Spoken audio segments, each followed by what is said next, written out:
আমরা আজকে পড়বো ভারতের সংবিধান।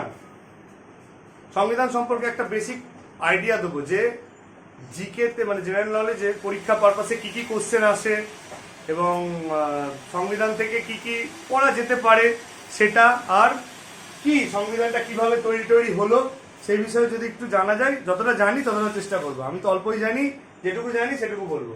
আচ্ছা, সংবিধান মানে কি? একটা দেশ কিভাবে চলবে, তাই তো? একটা দেশের আইন কিভাবে চলবে, একটা দেশ কিভাবে চলবে সেটা নির্ণয় করে সংবিধান, তাই তো? সংবিধানের মোটামুটিভাবে তিনটে দিক রয়েছে।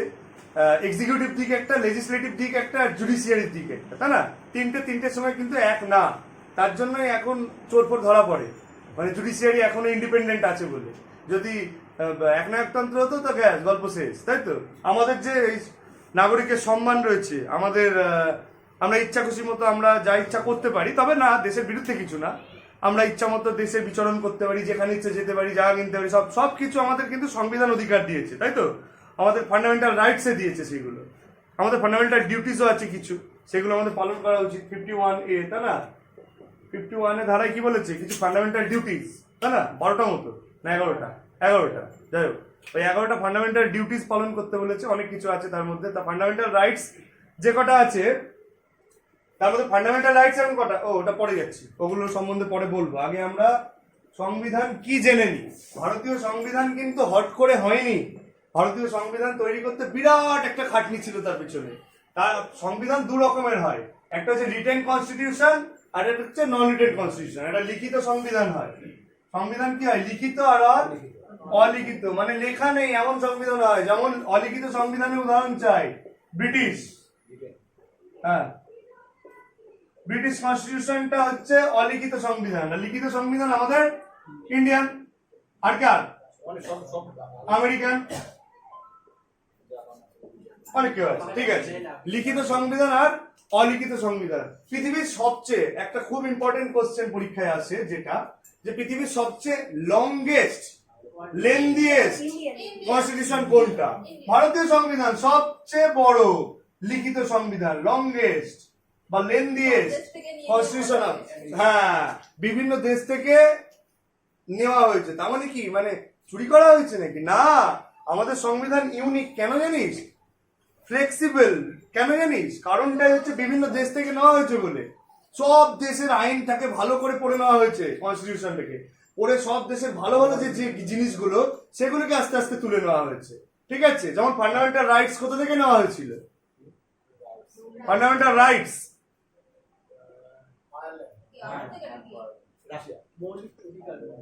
মৌলিক অধিকার আমেরিকাতে, একদম ফান্ডামেন্টাল রাইটস আমেরিকা থেকে নেওয়া হয়েছে। Idea of liberty, equality, fraternity মানে সৌভ্রাতৃত্ব, সাম্যতা, এটা কোথা থেকে নিয়েছে? ফ্রান্স থেকে, তাই না? লোকপাল, এই যে লোকপাল, আমাদের যে লোকপাল নিয়োগ হয়েছে, পিনাকি চন্দ্র ঘোষ ছিলেন প্রথম। রিসেন্ট নাম মনে পড়ছে না আমার, কি একটা নাম হলো, রিসেন্টলি হলো। তারপর লোকপাল কোথা থেকে নেওয়া হয়েছে? সুইডেন থেকে। বিভিন্ন দেশের ভালো ভালো জিনিসগুলো আমাদের সংবিধানে অ্যাটাচ করা হয়েছে। সবচেয়ে লংগেস্ট কনস্টিটিউশন আমাদের ইন্ডিয়া, এটা একটা কোশ্চেন হয়। আর আমাদের কনস্টিটিউশন অ্যাডপ্ট করা হয় কোন দিন? নভেম্বর 26, 1949। এই ডেটটা যে কত পরীক্ষায় এসছে, পরীক্ষা এসেছিল ভুল করে, বাহ বাহ। এই ডেটটা যে কত পরীক্ষা এসছে আমাদের মনে রাখতে হবে কিন্তু। নভেম্বর 26, 1949 আমাদের কনস্টিটিউশন গৃহীত হয়, মানে ইংরেজিতে যদি বলি অ্যাডপ্টেড হয়। আর কার্যকরী কেম ইনটু ফোর্স কত, মানে কার্যকরী হয় কিন্তু 26শে জানুয়ারি 1950। ঠিক এক বছর পর 26শে জানুয়ারি। এর পেছনে কারণ আছে, পূর্ণ স্বরাজের কারণটা, তাই তো? 1929 কংগ্রেস লাহোর সেশনে কি করেছিল? পূর্ণ স্বরাজের দাবি তুলেছিল। সেইটাকে পরের বছর থেকে ওরা পালন করতো স্বাধীনতা দিবস হিসেবে। তো 26শে জানুয়ারিটাকে, ডেটটাকে মাথায় রেখে ওটা করেছিল। হ্যাঁ, স্বাধীনতা দিবস 15ই আগস্ট কেন পালন করা হয় সেই সম্পর্কে আমার একটা ভিডিও দেওয়া আছে, যদি কারোর দেখার ইচ্ছা যায় অবশ্যই দেখতে পারো। ঠিক আছে, তা আমাদের এবার গেল এই লিখিত বিখিত সংবিধান। ঠিক আছে, এই দুটো কোশ্চেন আমাদের এখান থেকে বেরোলো, 3-4টে। কি কি কোশ্চেন বেরোলো? ফার্স্টলি, কবে গৃহীত হয়? 1949 26শে জানুয়ারি, এই 26শে নভেম্বর, আর কার্যকরী হয় 26শে জানুয়ারি 1950। লিখিত কনস্টিটিউশন আমেরিকান বাই, আর অলিখিত কনস্টিটিউশন যদি কোনো উদাহরণ চাই তাহলে সেটা কোথা থেকে? ব্রিটেন। আর গৃহীত বড় ফিচার্স ওগুলো পরে পড়বো আমরা। তার আগে কিভাবে কনস্টিটিউশনের ধারণা এলো? ইস্ট ইন্ডিয়া কোম্পানি, সেই হালকা একটু বলি। ইস্ট ইন্ডিয়া কোম্পানি 1757 কাকে হারালো? সিরাজউদ্দৌলাকে হারিয়ে হালকা একটু পাওয়ার নিল। ওরা তো কি ছিল? Merchant, A class of merchant ছিল ওরা এসে ব্যবসা করতে এসেছিল। 1757 যখন ব্যবসা ওরা করতে এলো, পলাশি যুদ্ধ ফুদ্ধ করলো, ওর কাছে অনেক ইতিহাস আছে, আর ইতিহাসে যেতে হবে, দরকার নেই অত। মেন কিন্তু কোম্পানির হাতে পাওয়ার এলো 1764-তে, ব্যাটেল অফ 1764-তে কি বক্সার, ব্যাটেল অফ বক্সার। কার সঙ্গে লড়েছিল এটা? সবটা কিন্তু কোশ্চেন এগুলো। ব্যাটেল অফ বক্সার কার হয়েছিল? মীর কাসিমের সাথে, তাই তো? মীর কাসিমের সঙ্গে ব্যাটেল অফ বক্সার হলো, তখন কোম্পানি জিতে গেল, দেওয়ানি লাভ করলো। তারপর আর দেওয়ানি লাভ করা মানে ব্যাস পুরো ইন্ডিপেন্ডেন্ট পেয়ে গেল। আর্মি নিজের হ্যান্ডেলে করে নিল, ব্যবসা একচেটিয়া সব নিজের ইচ্ছা মতো করে যাচ্ছিল। ব্রিটিশ ক্রাউন মানে ব্রিটিশ কিন্তু ওখান থেকে এটা দেখতে থাকলো যে কোম্পানির বাড়বাড়ন্ত কিন্তু বেড়ে যাচ্ছে। লর্ড ক্লাইভ টাকা সম্পত্তি কামিয়ে চলে যাচ্ছে, মানে চরম দুর্নীতিগ্রস্ত, ঠিক আছে? তা বলছে ওদের একটু লাগাম টানতে হবে। সেই লাগাম টানার জন্য কি করলো? একটা অ্যাক্ট পাস করলো ব্রিটিশ, রেগুলেটিং অ্যাক্ট। কত সালে? 1773, 1773 একটা অ্যাক্ট পাস করলো। সেই অ্যাক্টের দ্বারা কোম্পানিকে কিছুটা নিয়ন্ত্রণে আনার চেষ্টা করলো যে নাই এত বাড়াবাড়ি করিস না, এত খাওয়া খাই চলবে না, এত চুরি চলবে না, কিছু নিয়ম অনুযায়ী কাজ করতে হবে। তারপরে আরো অনেক এলো, 1784 পিটস ইন্ডিয়া অ্যাক্ট, তাই না? তারপরে কি হলো? আরো ইম্পর্টেন্ট কিছু এসেছিল 1909 মন্টেগু রিফর্ম, 1919 মন্টফোর্ড অ্যাক্ট মানে মন্টেগু চেমসফোর্ড আইন, তাই না? তারপরে ফাইনালি এসেছিল কি সবচেয়ে important 1935 government of India act. এগুলো কি? এইসব অ্যাক্ট গুলো কোম্পানি, যদি মনে না থাকে অসুবিধা নেই, খালি জাস্ট কাহিনীর মতো শুনে রাখ, পড়বো যখন ঠিক মনে চলে আসবে। আর লিখলে তো ভালো, ঠিক আছে, যা ইচ্ছা। তা কি হলো? আস্তে আস্তে কোম্পানি অ্যাক্ট গুলো দিয়ে কি করলো, ওই এই অ্যাক্ট গুলো মানে আমি ধরে নেবো না, 1857 আগে অব্দি ইস্ট ইন্ডিয়া কোম্পানি ছিল কোম্পানি, কিন্তু 1757 কি ঘটলো? একটা বড় সড়ো বিদ্রোহ, মহাবিদ্রোহ যাকে নাম দিই আমরা, তাই না? মহাবিদ্রোহ ঘটেছিল।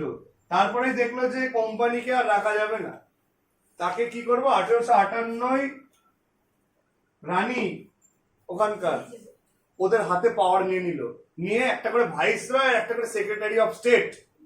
ভাইসরয় মানে এখন ইকুইভ্যালেন্ট টু প্রেসিডেন্ট, আর secretary of state equivalent to prime minister রাখা চালু করলো। ঠিক আছে, যে না ওরা এবার আইন টাইন বানাবে, সেই অনুযায়ী চলবে দেশে। তো সেই অনুযায়ী চলতে থাকলো। তারপরে 1909 19 দিল যে না এইভাবে চলছে। 1909 19 অব্দি ঠিক ছিল। ঠিক থাকার পর হট করে কি হলো? হট করে এবার তখন একটা ওরা আইন বানিয়েছিল যে দেশটা কিভাবে চলছে সেটা দেখার জন্য আমরা 10 বছর পর কাউকে পাঠাবো, একটা কমিশন পাঠাবো। সেই কমিশন এসে দেখবে যে আমরা যেসব শাসনতান্ত্রিক সংস্কার গুলো করছি বা প্রোগ্রেস অফ ইন্ডিয়া কিভাবে চলছে, বিভিন্ন গভর্নেন্স, গুড গভর্নেন্স চলছে কিনা, সেটা আমরা পর্যালোচনা করে চেক করে দেখবো। তার জন্য কাকে পাঠালো? 1927 কাকে পাঠালো? সাইমন কমিশনকে পাঠালো। সাইমন গো ব্যাক প্ল্যাকার্ড নিয়ে দাঁড়িয়ে ছিল সবাই। লালা লাজপত রায় বেচারা লাঠি চার্জে মরেই গেল এই সাইমন গো ব্যাকে, তাই না? সাইমন কমিশন এলো। এগুলো মনে হচ্ছে না পড়েছি আগে কোন একটা সময়?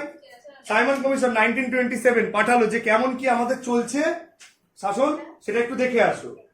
এইবারে এসেছে, ভালো হয়েছে, 6টা মেম্বার নিয়ে গঠিত ছিল, তার মধ্যে একটাও ইন্ডিয়ান নেই। প্রবলেমটাই হয়ে গেল ওখানে যে তোমরা ইন্ডিয়ার দশা খুঁটিয়ে দেখবা, ভারতবর্ষ কেমন চলছে দেখবা, ভালো কথা, কোনো ভারতীয়ই নেই, এটা তো মেনে নেওয়া যাবে না। ব্যাস সাইমন গো ব্যাক স্লোগান সবাই চালু করে দিল। লালা লাজপত রায় যেখানে হচ্ছে হরতাল, কালো পতাকা দেখাচ্ছে, Simon go back go back. ঠিক আছে, এখন লোকে আমার না বলে সাইমন কাম ব্যাক, অসুবিধা হয়ে যাচ্ছে। সাইমন গো ব্যাক হলো।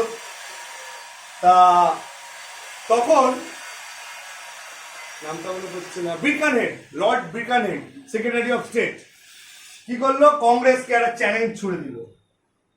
কংগ্রেসকে কি করলো?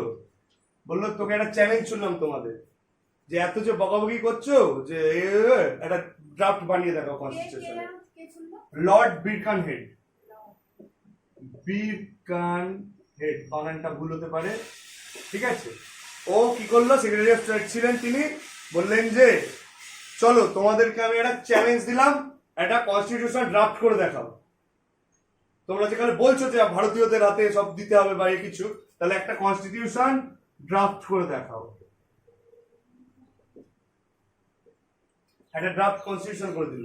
আর কংগ্রেস সাথে সাথে চ্যালেঞ্জ অ্যাকসেপ্ট করে নিল, বলে ঠিক আছে আমরা করে দেখাবো, কোনো প্রবলেম নেই। চলো, কংগ্রেসের মধ্যে একদম তৎপরতা চালু হয়ে গেল। 1928 মতিলাল নেহেরু কি পেশ করলো? নেহেরু রিপোর্ট, তাই না? নেহেরু রিপোর্ট খুব ইম্পর্টেন্ট। কত সালে পেশ করা হয় নেহেরু রিপোর্ট? 1928। চেয়ারম্যান ছিলেন মতিলাল নেহেরু, আর সেক্রেটারি ছিল জওহরলাল নেহেরু, ঠিক আছে। তো এনারা একটা ভেবে চিন্তা একটা কিছু করে সেটা পেশ করে দিল, যে নাও এবার দেখো আমরা দিলাম। তা সেটা ওরা দেখলো এবং সেখানে ডমিনিয়ন স্ট্যাটাসের মান করেছিল। ডমিনিয়ন স্ট্যাটাস মানে কি? ডমিনিয়ন স্ট্যাটাস মানে জানে কেউ? ডমিনিয়ন স্ট্যাটাস চেয়েছিল, ইন্ডিয়াকে একটা ফেডারেশন হিসেবে গঠন করতে বলেছিল। এই ইন্ডিয়া কনসেপ্টটা কিন্তু তখন ছিল না, মানে এই কনসেপ্টটা যে এরম এরম এরম নিয়ে ইন্ডিয়া হবে, যে যার মতো ব্যস্ত, কেউ প্রিন্সলি স্টেট মানে ব্রিটিশ শাসিত অঞ্চল, কেউ রাজা রাজারটা দেখছে, কেউ কমিশনার শাসিত দেশ, কেউ ব্রিটিশ শাসিত, মানে বিভিন্ন আলাদা আলাদা রয়েছে। ইন্ডিয়া কনসেপ্ট নেই তখন, মানে এত বড় যে একটা দেশ করব বা কিছু, তেমন কনসেপ্ট কিন্তু নেই। সেই কনসেপ্টটা কিন্তু তখনকার বড় লিডাররা ছিল বলে সম্ভব হয়েছে। সব নেহেরু দায়ী, সরি পলিটিক্যাল বিষয়ে যাওয়া উচিত না, কিন্তু ওরা ছিল বলে এত বড় একটা কনস্টিটিউশন, এত বড় একটা দেশ যেখানে এত বৈচিত্র্য, সেটাকে ধরে রাখা গেছে। ওই লিডারদের সেই লেভেল ছিল বলে, ঠিক আছে। বল্লভভাই প্যাটেল, রাজেন্দ্র প্রসাদ, এরা বড় লেভেলের লিডার ছিল। ওরা ভেবেছে যে কিভাবে দেশটাকে নিয়ে যাওয়া যেতে পারে, তার জন্যই কিন্তু দেশটা চলছে এখনো। সবই যদি আর কি হবে, ডমিনিয়ন স্ট্যাটাস। আচ্ছা, ডমিনিয়ন স্ট্যাটাসের মাং করলো ওরা, ঠিক আছে। আর ফেডারেশন চাইলো, আর বললো যে সেপারেট ইলেক্টোরেট হবে না, অত বিষয়ে যে গিয়ে লাভ নেই। 1928 নেহেরু রিপোর্ট পাঠালো। চলো, লাস্টলি এবারে কি হলো? পাঠালো, এবার ব্রিটিশ মানলো না, হ্যাড্ডা ব্যাড্ডা হতে থাকলো।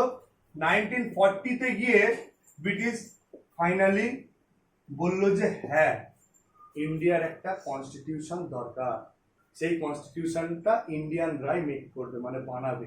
সেটা কি অফার? ওটাকে আগস্ট অফার বলে, জানা আছে? আগস্ট অফার 1940 গিয়ে ফাইনালি মানলো যে না, এবার একটা ইন্ডিয়ার একটা কনস্টিটিউশন দরকার এবং সেটা ইন্ডিয়ানদের হাতেই থাকবে। সেই অনুযায়ী কনস্টিটিউয়েন্ট অ্যাসেম্বলি গঠন হবে, সংবিধান সভা যেটা, সেটা গঠন হবে। ভালো কথা।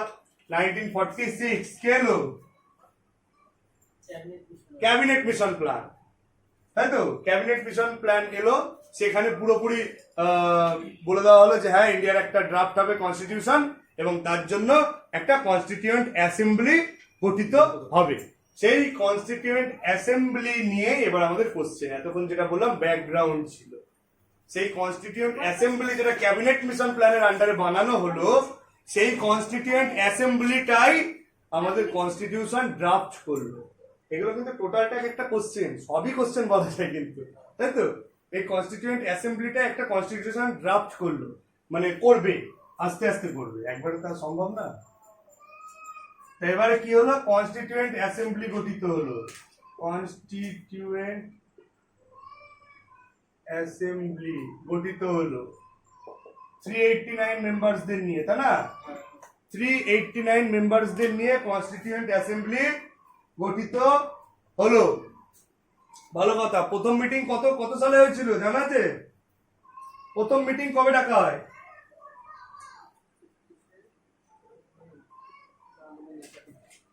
1946? 9 ডিসেম্বর 1946, একদম ফার্স্ট মিটিং ডাকা হয়। ফার্স্ট মিটিং ডাকা হয় হচ্ছে 9 ডিসেম্বর 1946 সেখানে একদম একদম কনস্টিটিউশন হলে। তা সেখানে কি হলো,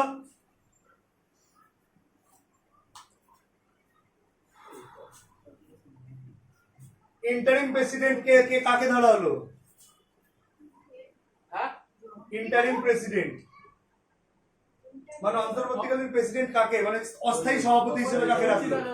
সচ্চিদানন্দন সিনহা। সিনহা ইন্টারিম প্রেসিডেন্ট হিসেবে বানালো, ঠিক আছে। তারপর 11 ডিসেম্বর এলো, কত তারিখ? সেখানে সেদিন কি করা হলো, প্রেসিডেন্ট আর ভাইস প্রেসিডেন্ট ইলেক্টেড হয়ে গেল। কে কে? 11 ডিসেম্বর প্রেসিডেন্ট হলো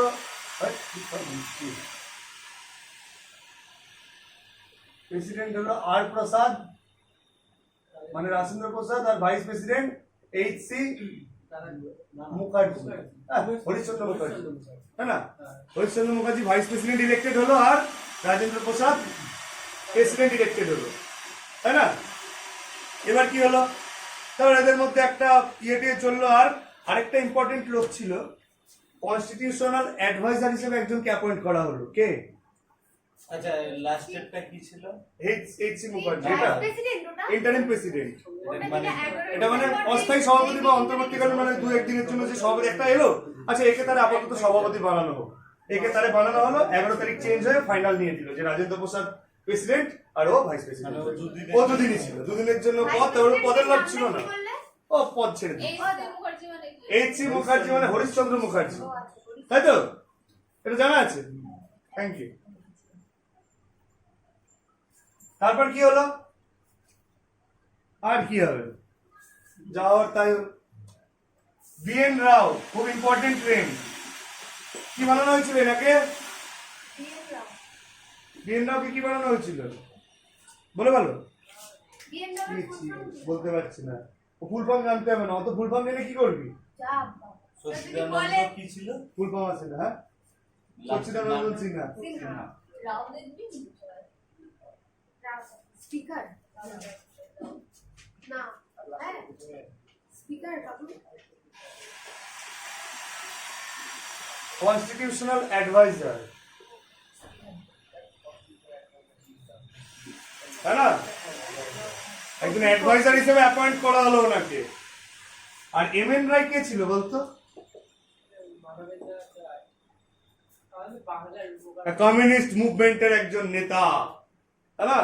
তিনি কিন্তু ফার্স্ট ইন্ডিয়ার একটা কনস্টিটিউশন দরকার, সেই আইডিয়াটা দিয়েছিলেন ইনি। ফার্স্ট যিনি আইডিয়া দেয় যে হ্যাঁ ইন্ডিয়ার একটা কনস্টিটিউশন দরকার, communist pioneer, is a communist man, M N. Roy, ঠিক আছে? উনি প্রথম আইডিয়াটা দিয়েছিলেন যে আমাদের ইন্ডিয়ার একটা কনস্টিটিউশন দরকার। তা সেই আইডিয়া দুজন দিল আর উনি কনস্টিটিউশনাল অ্যাডভাইজার হলো। তা অনেক কটা সেশন চললো, ঠিক আছে, আলোচনা হলো, অনেক কটা আলোচনা, অনেক কটা তোর সেশন চলার পর কত অ্যামেন্ডমেন্ট মানে কি সংশোধনী সংশোধনী হলো যে এটা এই দরকার, এটা ওই দরকার, ডিবেট চললো, পরপর ডিবেট চলতেই থাকলো। এই ডিবেট করছে, ওই ওই ও প্রস্তাব চলছে, এই প্রস্তাব দিচ্ছে, এই প্রস্তাব দিচ্ছে। তখন কি আর করা যাবে, কনস্টিটিউশন তো তৈরি করতেই হবে। তো সেই কনস্টিটিউশন তৈরি করার জন্য মেন যে আর্কিটেক্ট অফ ইন্ডিয়ান কনস্টিটিউশন কে? বাবারাও ভীমজি, তাই তো? বি.আর. আম্বেদকর, শর্টে।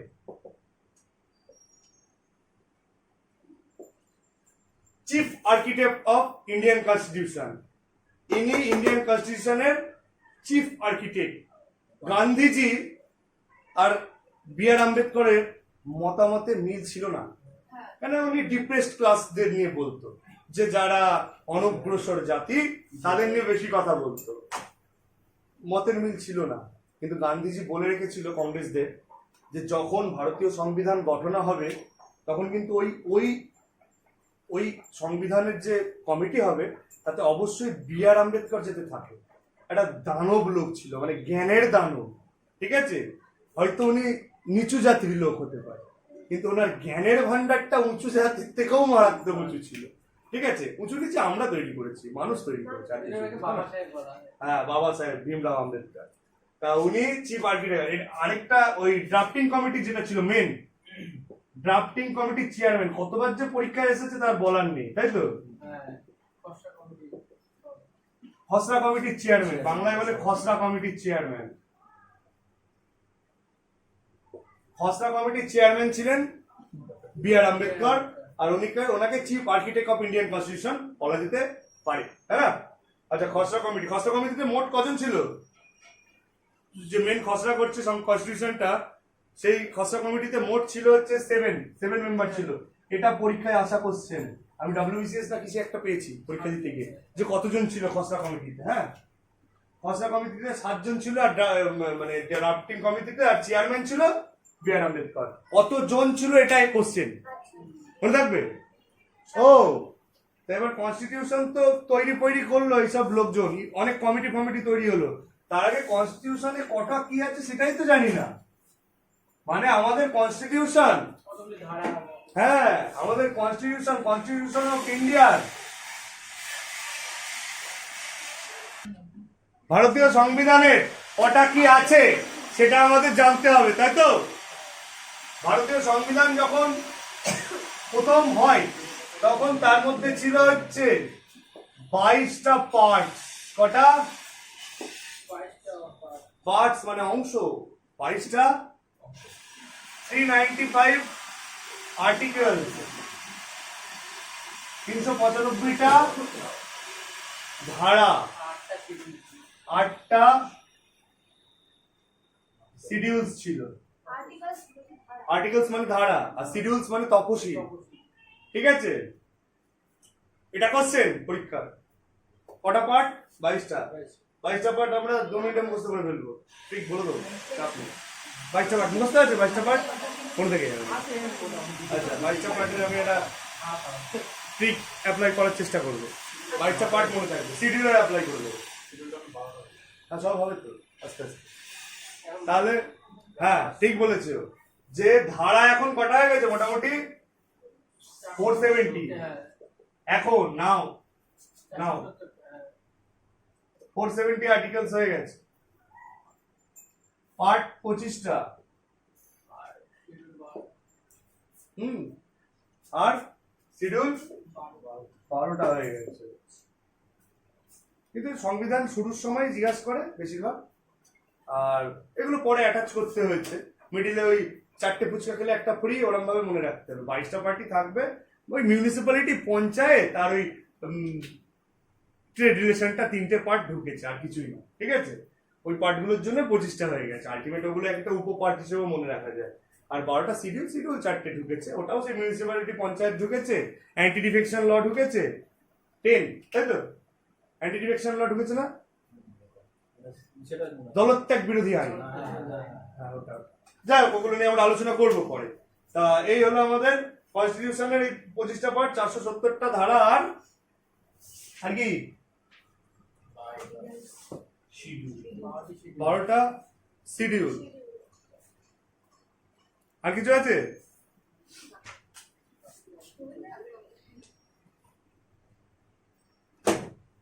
আর কি আছে দেখে নি, কিছু বলার থাকলে। আর আচ্ছা, ভারতীয় সংবিধান কিভাবে চলবে সেটাকে 2-1 কথায় লিখেছে কে? মানে ভারতীয় সংবিধান, ওই পুরো সংবিধানটাকে একটা ছোট্ট জায়গার মধ্যে নিয়ে চলে এসেছিল, সেটা হচ্ছে প্রিয়াম্বেল। আমাদের প্রিয়াম্বেল মানে প্রস্তাবনা, সংবিধানের প্রস্তাবনা। সেটা কোথা থেকে হয়েছে, কে দিয়েছিল?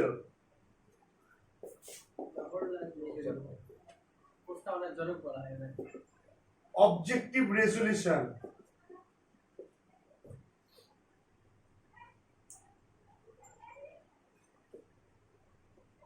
বাংলায় কোশ্চেন হলেও এই ইংরেজি টার্মটা দিয়েই কোশ্চেন করে, যে অবজেক্টিভ রেজলিউশন কে দিয়েছিল।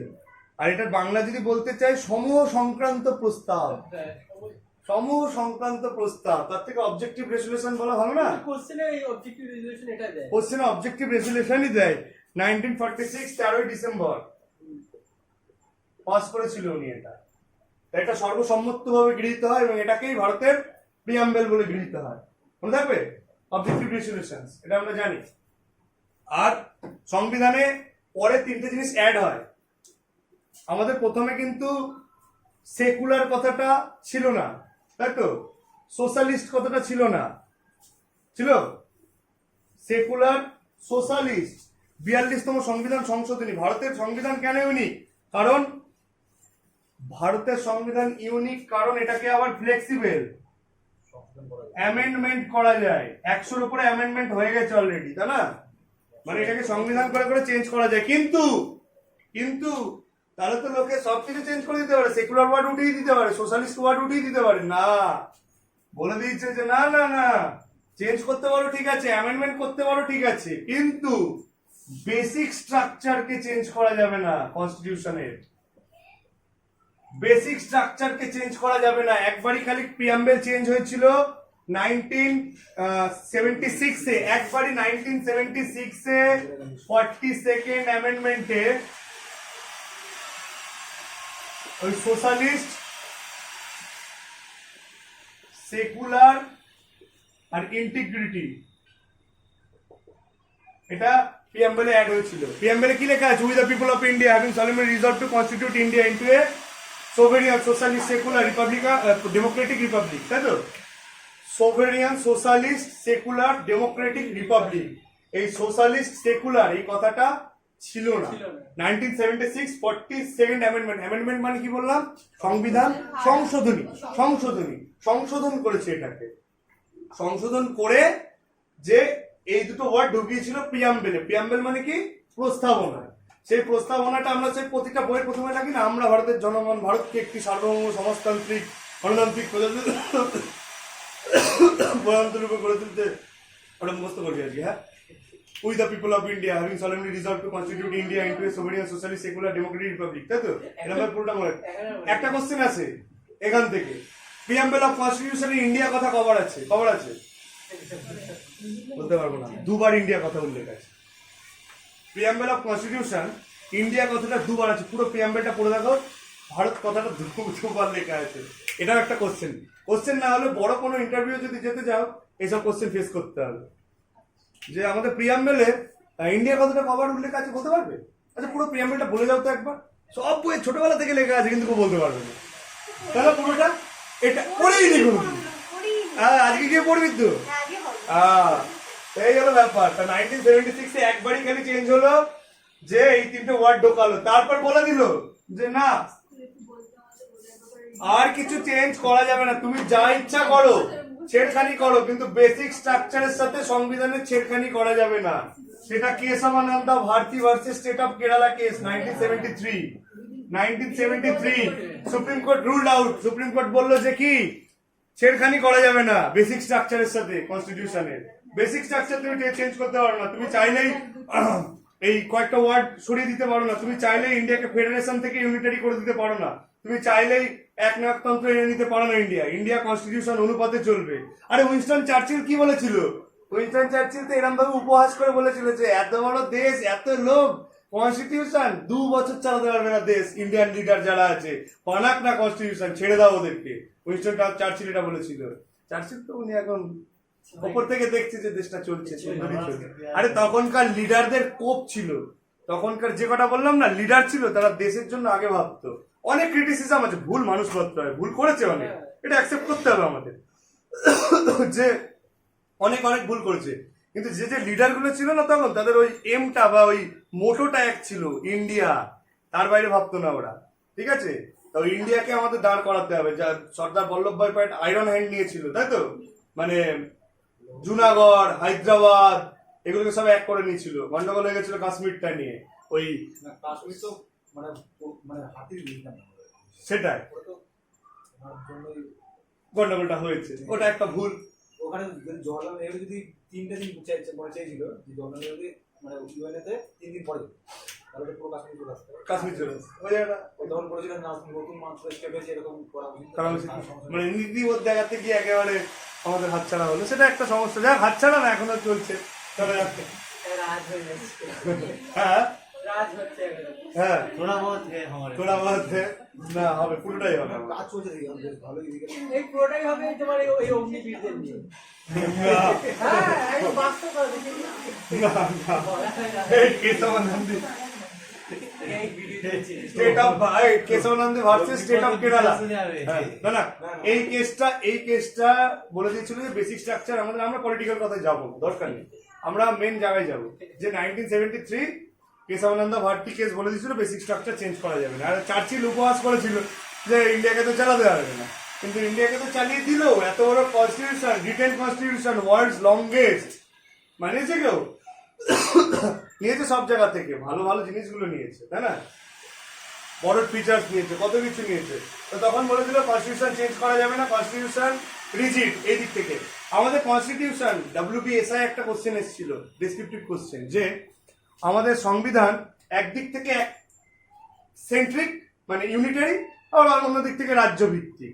এটা কেন ব্যাখ্যা করো? আমাদের কনস্টিটিউশন ঠিক কখন ইউনিটারি হয়ে যায়, ইউনিয়নের হাতে পাওয়ার কখন চলে যায়, যখনই এমার্জেন্সি চলে আসে, স্টেটের সব পাওয়ার ইউনিয়নের হাতে, তখন কিন্তু ইউনিটারি কনস্টিটিউশন মানে একনায়কতন্ত্র টাইপের।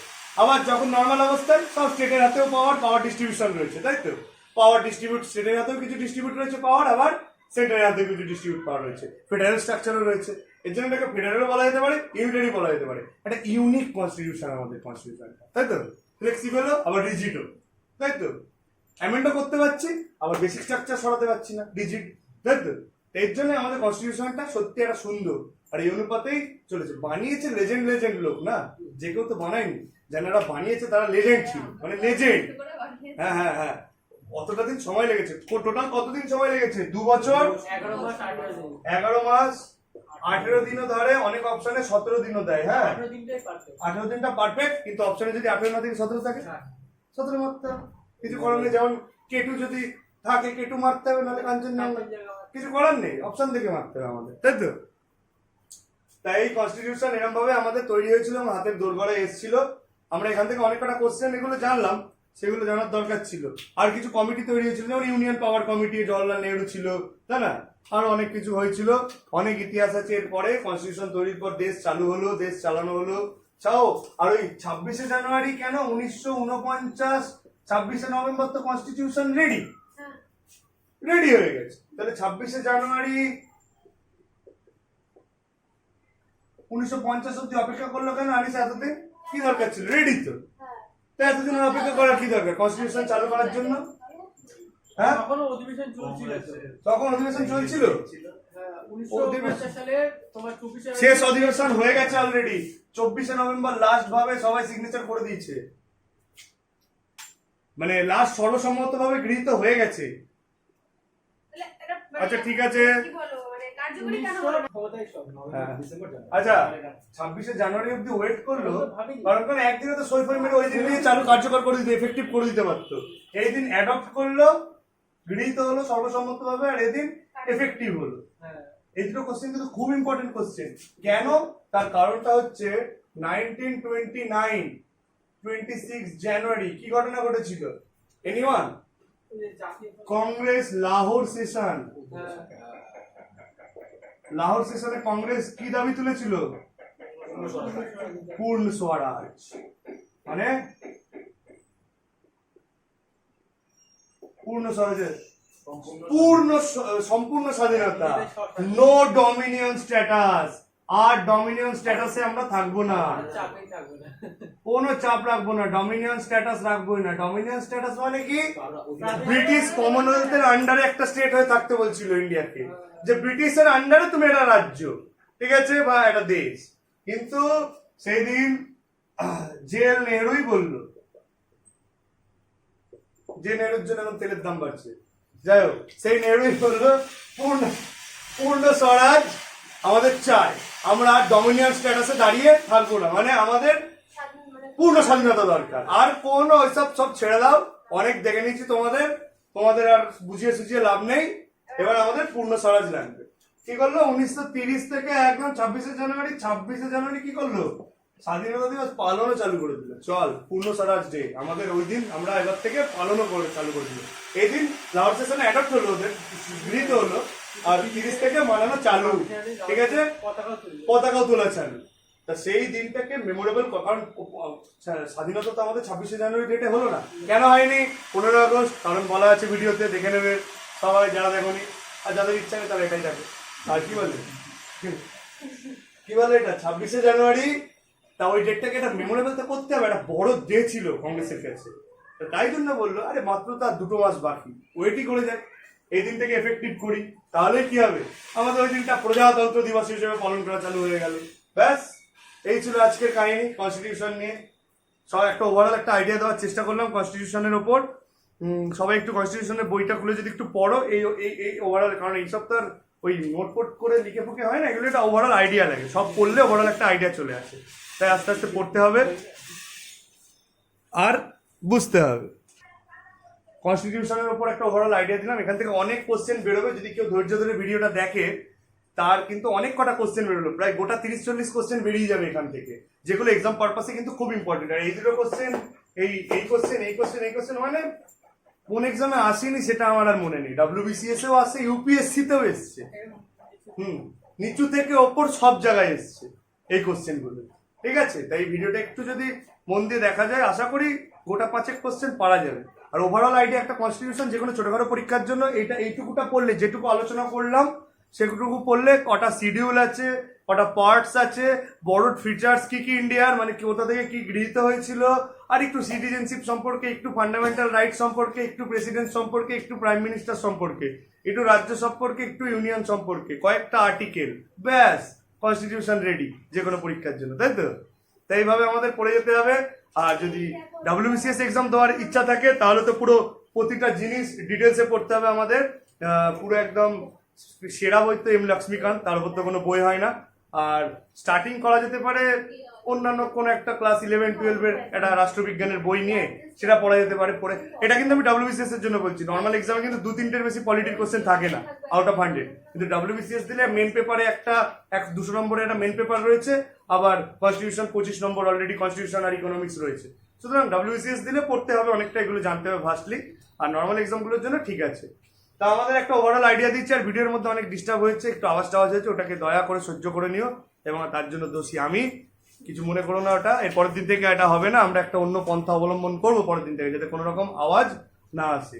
যারা এই ভিডিও থেকে উপকৃত হবে এটা দেখে সবার সঙ্গে শেয়ার করবে। কনস্টিটিউশন সম্পর্কে পরীক্ষা কেন, সব সময় এমনিই জানা উচিত আমাদের, যে আমাদের ভারতীয় সংবিধানই যদি না জানি আমরা, আমাদের কি কি রাইটস রয়েছে সেটাই যদি না, এই যে আমাদের মানে অ্যান্টি ডিফেকশন ল আছে, তাই তো, ওটা জানি না, নেতা মন্ত্রীরা তো এলো বিলি এই দল থেকে ওই দল হয়ে গেল।